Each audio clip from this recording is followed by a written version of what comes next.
Quavo, Takeoff, they was down here with y'all. But they seen you walking by. He's laying on the ground. You got Mike bending down, and they seen you walking by. What took place there? You were wrong about what you done. You was the root of being wrong that caused when Mike and Junior was walking by. He actually went in the restroom to wash blood off his hand where he had reached up under Takeoff. He had to pick him up. And I'm going to tell you like this. If you're 60 years old and you're trying to be a street nigga, you failed. You failed. You are not ready for what's about to hit. This leak call just flipped the hip-hop world on its head. Last night, Mase did the unthinkable. Dropped a private conversation that was never supposed to see daylight. Now social media is in overdrive. Houston is buzzing, and even legends are scrambling to make sense of it all. Was this a power move, a desperate act, or the spark that'll bring hidden secrets out of the shadows? Stay right here and don't blink. By the end, you'll have every jaw-dropping detail that nobody else will tell you. Mase just pulled the pin on the biggest grenade the culture has seen in years. He leaked details of a private phone conversation between J. Prince Jr. and Takeoff. Not just any conversation, but one that allegedly took place just hours before Takeoff's tragic death in Houston. Once officers arrived, they came upon a male who was deceased. That male has been identified as Kersnick Ball, better known as Takeoff. And when I tell you the fallout has been nuclear, I'm not exaggerating even a little bit. Prince Jr. is reportedly losing his absolute mind right now. We're talking full-scale damage control, cryptic threats on social media, scrambling to rewrite narratives that were never supposed to see daylight. But here's the thing. Once that Pandora's box gets cracked open, there's no shoving the truth back inside. You think you know the story of what happened that night in Houston? Think again. Because what Mase just revealed could flip everything you thought you understood about power, loyalty, and who's really pulling the strings in this game we call hip-hop. Buckle up, because by the time we're done here, you're going to see the whole industry through completely different eyes. Older people, they're the last to know that things have changed. We not your little niggas. Like, the way you talking, I don't get what you mean. Let's talk about the cast of characters in this unfolding drama, because understanding who these people are is crucial to grasping why this scandal has the potential to topple empires. First, we have J. Prince Jr., the heir to Houston's most controversial street legacy. For years, his name has been synonymous with the check-in culture that supposedly keeps visiting artists safe in H-Town. But lately, that protection has been looking more like a protection racket, and people are starting to ask uncomfortable questions about what happens when artists don't play by his rules. Then there's Mase, the Harlem legend who walked away from Diddy at the height of his career, battled the entire industry establishment, and somehow came back swinging harder than ever. This isn't some desperate artist looking for attention.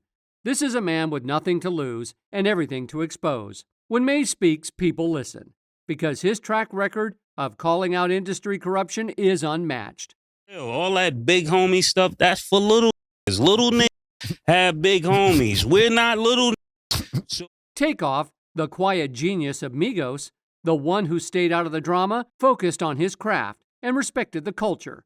His tragic death shook everyone, but the circumstances surrounding that night have left more questions than answers. Now with Mase's revelations, those questions are becoming accusations. And we can't forget Cameron, sitting in the background, notably not stopping Mase from spilling this tea. That silence speaks volumes because Cam usually plays it safe and smart. His decision to let Mase go off tells you everything about how deep this goes. Now let's get into the heart of the controversy, the alleged phone conversation that Mase claims to have knowledge of.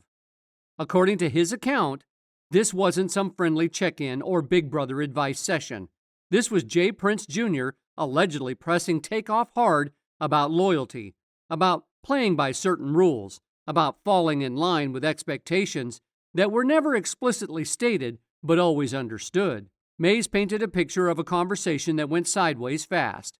He described Prince's tone as aggressive, controlling, trying to manipulate the situation from behind the scenes. And here's the chilling part. This call allegedly happened on the same night that Takeoff would lose his life outside that Houston bowling alley. Think about that timing for a minute.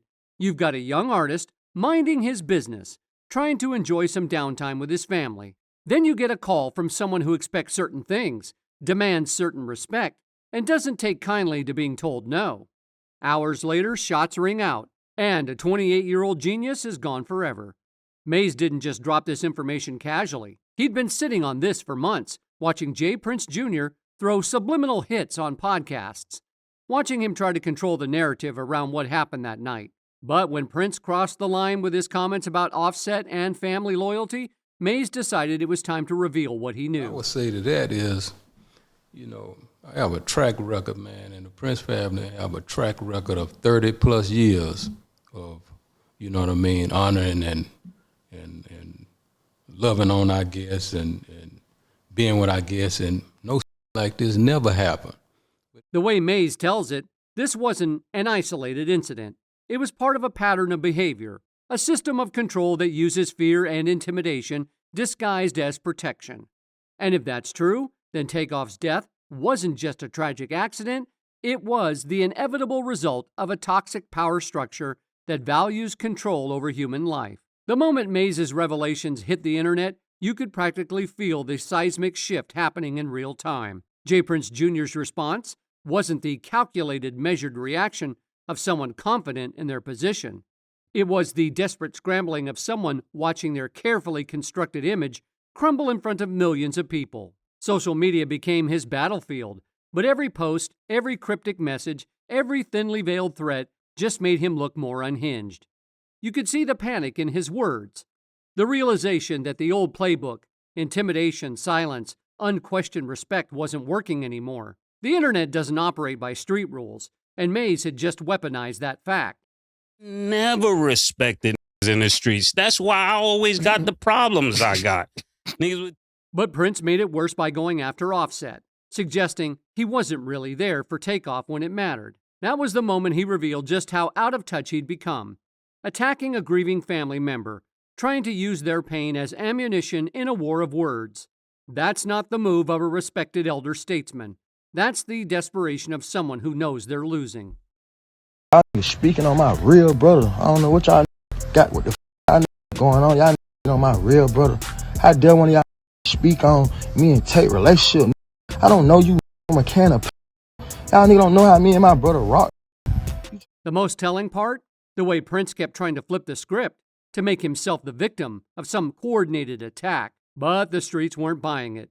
Fans weren't buying it. Even industry insiders who'd stayed neutral for years started raising eyebrows. When you're used to controlling the narrative through fear and intimidation, what do you do when those tools stop working? Prince's attempts at damage control revealed more than they concealed. Every defensive post, every angry response, every attempt to minimize Mase's credibility just reinforced the image of a man whose empire was built on sand.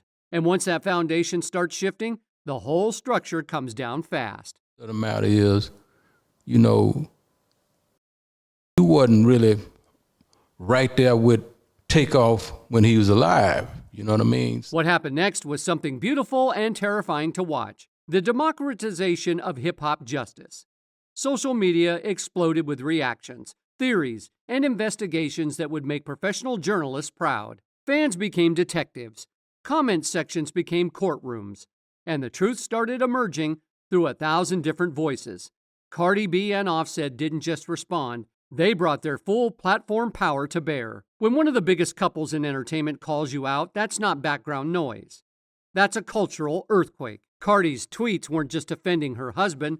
They were signaling to the entire industry that the old guard's intimidation tactics had no power over the new generation of artists. The hashtag started trending worldwide. Hashtag mob ties exposed. Hashtag justice for Takeoff. Hashtag Mase told the truth. Suddenly, the conversation wasn't contained to hip-hop blogs or street corners. It was everywhere, and everyone had an opinion.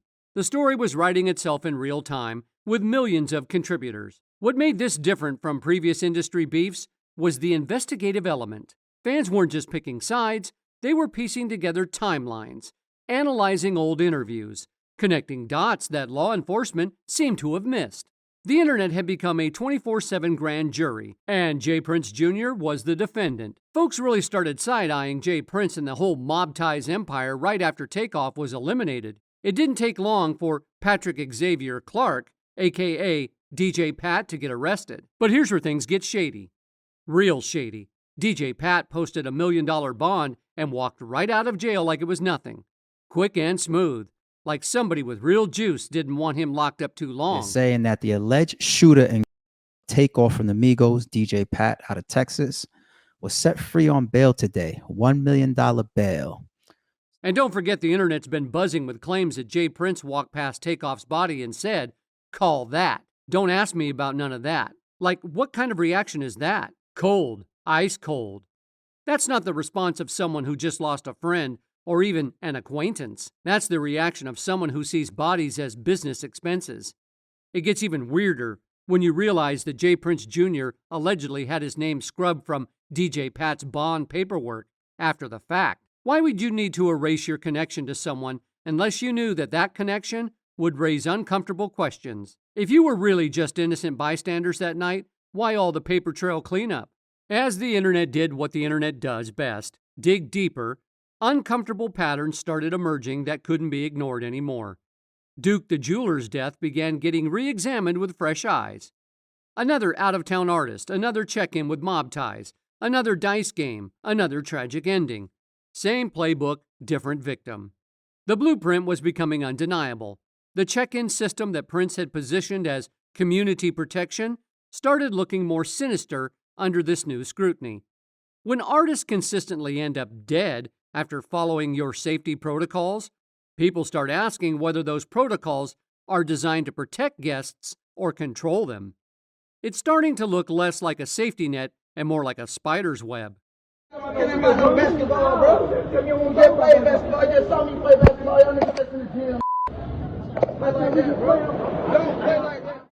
40 witnesses at the scene of Takeoff's death, and the silence has been deafening. That's not normal. That's not organic. That's the result of a system that prioritizes loyalty to power over justice for victims. But that system only works when people are more afraid of consequences of speaking out than they are hungry for the truth. The DJ Pat situation raised even more questions that nobody seemed interested in answering. $1 million bond posted quickly and quietly. Names mysteriously disappearing from legal documents. Connections being scrubbed in real time. For a system that claimed transparency, there sure were a lot of shadows being cast. Mase wasn't just exposing one conversation, he was pulling back the curtain on an entire operation. An operation that seemed to profit from chaos while positioning itself as the solution to that same chaos. Create the problem, sell the protection, eliminate anyone who doesn't play along. It's the oldest racket in the book, just dressed up in hip-hop clothing and street credibility. And then there's Joshua Cameron, aka Lil Cam Fifth, who got picked up on weapons charges right after Takeoff's death. Guess what? He's tied to mob ties too. One by one, people connected to Prince's circle keep showing up around crime scenes and courtrooms. At what point do coincidences stop being coincidental? The most chilling part? None of the Princes showed up at Takeoff's funeral. Not one. When someone dies under your supposed protection, and you can't even show your face at their service, that tells you everything you need to know about guilt and conscience. Maybe they stayed away because looking his family in the eye would have been too much to bear. Perhaps the most important indictment of Prince's crumbling empire came from the silence of his former allies, Drake, who'd shown love to mob ties for years. He went completely ghost after Takeoff's death. No posts, no mentions, no support. That's not an accident. That's a calculated business decision. Jay-Z, who'd historically maintained cordial relationships across the industry, suddenly became unreachable when Prince needed backing. When billionaires start avoiding your calls, that tells you everything about how toxic your brand has become. Behind the scenes, labels were quietly scrubbing ties to mob ties. PR teams were making calls. Interviews were being pulled, and people who once bragged about connections were pretending they barely knew the Princes. This wasn't just personal, it was corporate survival. The industry had done the math. Association with Jay Prince Jr. was becoming a liability that outweighed any potential benefits. Phone call will be the rest for y'all. The real must survive, and to survive, you got to be real. In a business built on image and perception, being connected to controversy around artists' deaths was a career ender. Even Houston's own voices started separating themselves. The city that had once rallied around Prince's version of community protection was beginning to question whether that protection had ever really existed.